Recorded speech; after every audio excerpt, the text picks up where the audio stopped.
The moment the mug touched my lips, I knew. The smell was wrong, metallic, bitter, masked under sugar. He placed it in my hands with a smile that was too wide, too rehearsed. "Made you a special coffee, honey." I tilted my head, smiled back, soft, obedient. How sweet. Inside, my pulse slowed. Not fear, calculation, because I already knew what he was trying to do. When I first met Daniel, I mistook attention for love.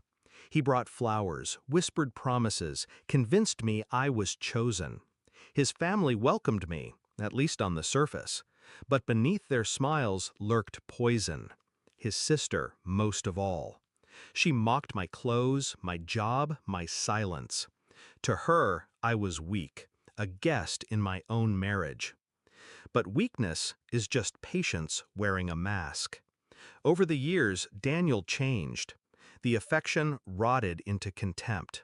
He grew secretive, restless, bitter at my existence. I caught the late-night whispers, the texts half erased, the sudden financial withdrawals. He thought I didn't notice. I always noticed. And when the strange powders began to appear in the kitchen cabinet, labeled as herbal supplements, I knew what he was planning. So that morning, when he handed me the mug, I played my part. I lifted it slowly, inhaled, smiled. Then, as I lowered it, I set it down near hers, my sister-in-law's mug, waiting on the table. She was scrolling on her phone, smirking, ready to toss another insult my way. I swapped them with a flick of my hand. Quiet, natural, invisible. She didn't notice. He didn't notice. But I noticed everything. 30 minutes later, her laughter turned into coughing. Her coughing into choking. Her smirk twisted into panic. She clutched her stomach, eyes wide, skin pale. Daniel froze, his face drained as he watched his sister collapse.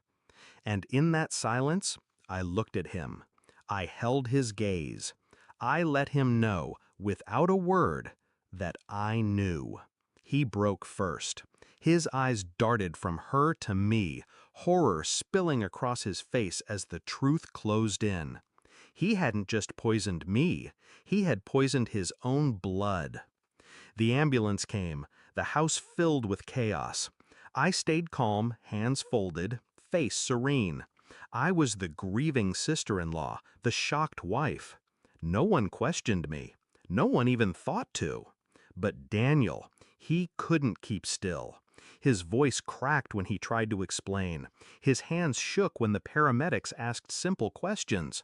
And when the police arrived, because hospitals report suspicious poisonings, they didn't look at me. They looked at him. I had already prepared. Weeks before, I'd photographed the supplements he hid, sent copies to my email, tucked receipts away where no one could touch them. I'd documented the late-night searches he left open on his laptop. Lethal household substances, odorless poisons, how to fake a heart attack. He thought he was clever, but he was sloppy, and I had patience. That night, after they took his sister to the hospital and took him into questioning, I sat in the kitchen alone. I picked up the untouched mug he had made for me. I traced the rim with my finger. I should have felt fear. I should have felt grief. But all I felt was clarity. For years, they treated me like prey, a quiet wife, a punching bag, a shadow.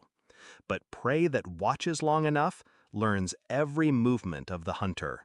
And when the moment comes, prey becomes executioner. Weeks later, the police called, evidence stacked too high.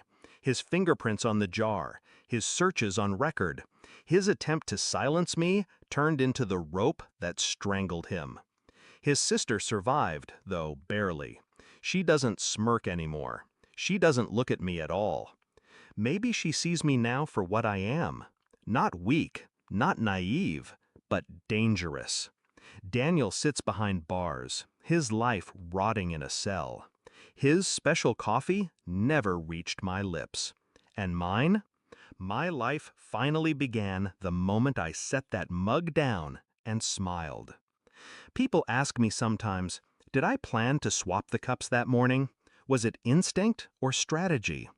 The truth is, it doesn't matter, because when betrayal brews long enough, revenge becomes second nature. And 30 minutes later, he finally tasted what he had been serving me for years.